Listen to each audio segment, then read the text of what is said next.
The RuneScape economy is always doing strange things, but I left for a month, all of February, and to come back to whatever the hell this is. In 2024, the RuneScape economy has changed so much because we're just getting so much change in the game, from varlemore to multiple different project rebalancing changes, and to the plethora of content updates we are constantly getting. The economy is changing a lot, so let's take a look at what is going on this month. Well, one thing that's kind of hard to ignore is an item I've talked about before, but now it has reached unheard of levels, and that is the Christmas cracker. Look at this item, it's going for 2 mil right now, which is insane. If you look at the last year, it was hovering around 100k, and now it has gone up 20 times in value in just the last 3 months or so. Now, the reason that these Christmas crackers have any value at all really comes down to gambling. Because you can use a Christmas cracker on another player in game and get a random effect, that being you get a random party hat, people can use this for in-game gambling. So people who are running these games of chance are willing to pay money for it, but why are they 2 mil? Well, you can see ever since 2021, they've retained a decent amount of value, and nowadays, even after Christmas, when Jagex spawns all of the party hats and Christmas crackers, they didn't really drop that much. So I think overall the supply of Christmas crackers has been being used up, but that doesn't really explain why they've gone to 2 mil each. Well, it looks like in January there appears to be we can call it a community push to buy out the remaining stock of Christmas crackers and force the price upwards. The idea being that if bots need to buy these anyway, why not force the price up and make them pay a higher price, or stop doing it altogether? And if you look at the amount traded, they have drastically gone up in 2024. And so has the price. I mean, there's always a ticking time bomb because, they get spawned for free in December, but that is a long ways off. And really it's down to Jagex to fix this or just let it explode like this. Now in the last month, another interesting thing that happened is actually to the Spectral Spirit shield.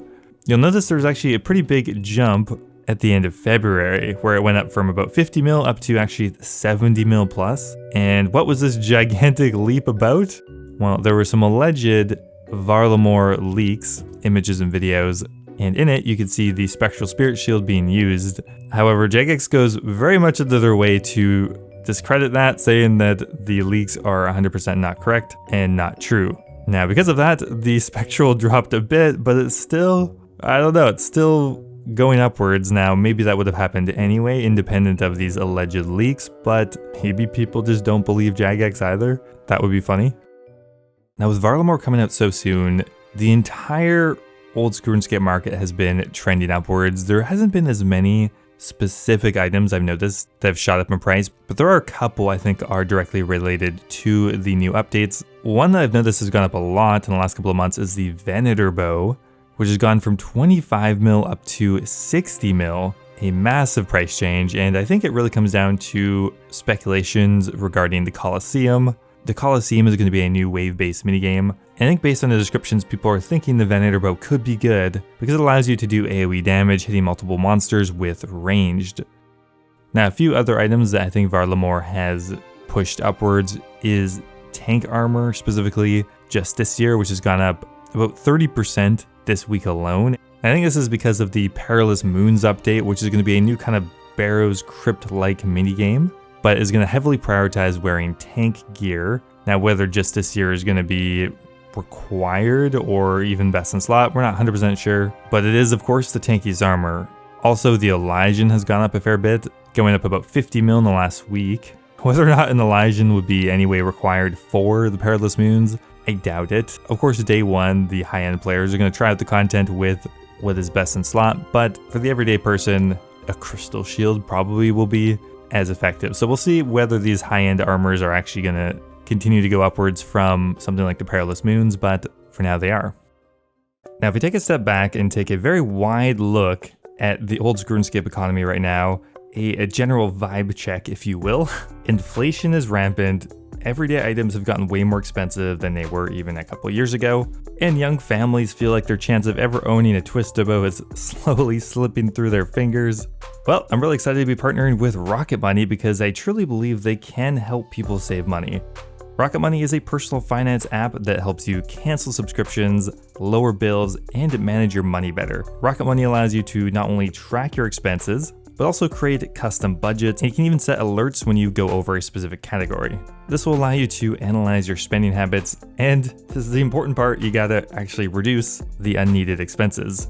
Yeah, you gotta do that, guys. Like for example, I checked my expenses last month and I had completely forgotten about a Minecraft server I'd been paying for over a year, but thanks to Rocket Money, I was able to easily identify the recurring charge and cancel it right within the app with just a few taps. Rocket Money has saved its users over $500 million in canceled subscriptions, so it definitely works, and I would highly recommend giving it a try. Simply go to rocketmoney.com/flipping or click the link in my description to get started for free. You can also unlock more features with premium. Now, the Harmonized Orb is definitely another item that varlemore is affecting pretty significantly. Looking at it, it's gone from 370 mil up to 500 just in the last month. Considering the Harmonized was down to 250 earlier this year, it's since doubled, a pretty significant increase, which I'm pretty sure would be attributed to speculation surrounding the Sunfire rune, which is going to be an upgraded fire rune that is coming with varlemore. Would this in any way, shape, or form make it compete with the Tumican Shadow? I doubt it, but we'll kind of have to wait and see, I guess. Another item that has reached a very high point in the last month, the Guardian Boots. Now for a while we weren't really sure where the Echo Crystals were going to go. It was either going to be in the Guardian Boots or in the Odium Ward and other offhand items, but it looks like after the vote, Guardian Boots was the winner, and because of that they shot up to over 10 mil each.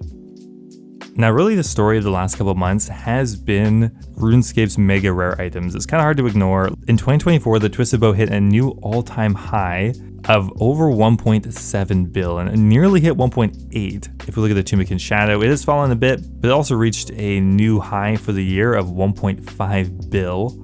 And finally here we have the Scythe, which is now well over 1 bill. Now I think this really goes to show two things. One, there's a lot of gold inflation in RuneScape right now. Prices of everything have gone up a lot, and I don't think it's all entirely due to new content coming out, although the Colosseum and varlemore are definitely pushing things upwards. But if you look, the Twisted Bow has been trending upwards ever since 2021. Really ever since this GE tax was introduced, actually. And I think even after varlemore, if the Twisted Bow isn't used there, it'll continue to trend upward just because of how much gold is coming into this game.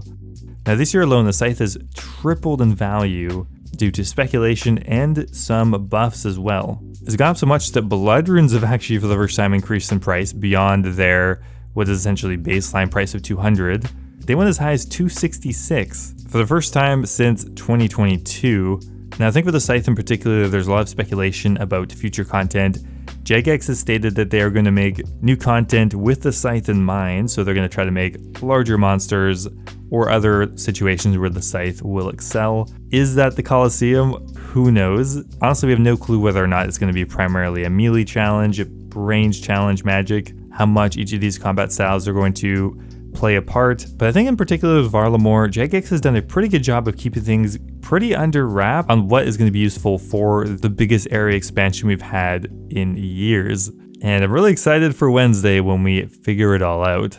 Okay, so moving on from PVM items, let's have a look at some other sections of the market. One that's interesting to me is actually Dragon Bones. They're up a lot.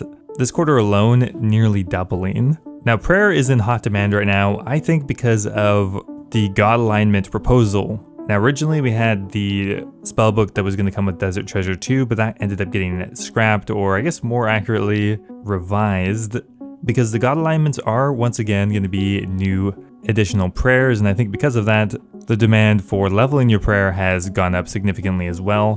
Dragon Bones are up to 4,000 each, and we're not even anywhere close to the prayer book coming out.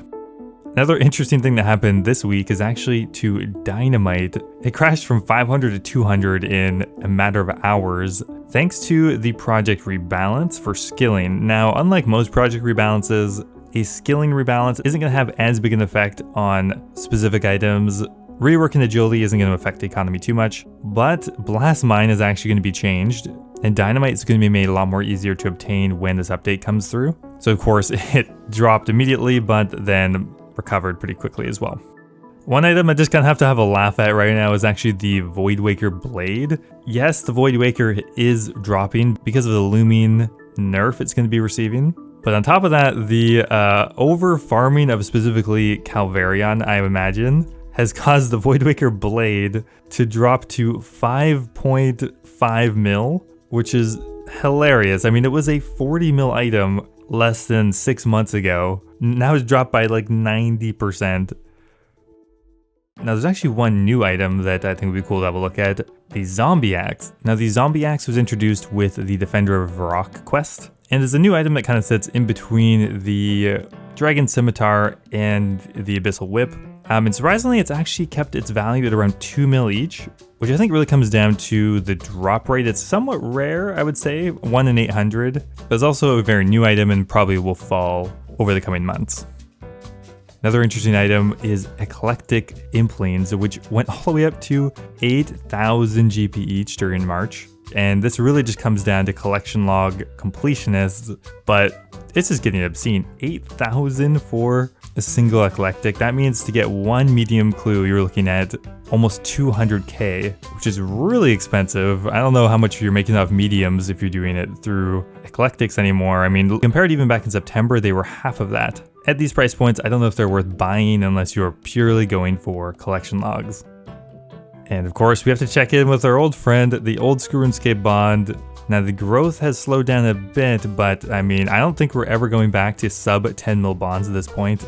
Maybe it'll dip below now and again, but just looking at the all-time view, it's not looking good. I think it's just going to continue going up. The amount of gold that's coming to this game is clearly immense, to the point where the price has doubled in the last year.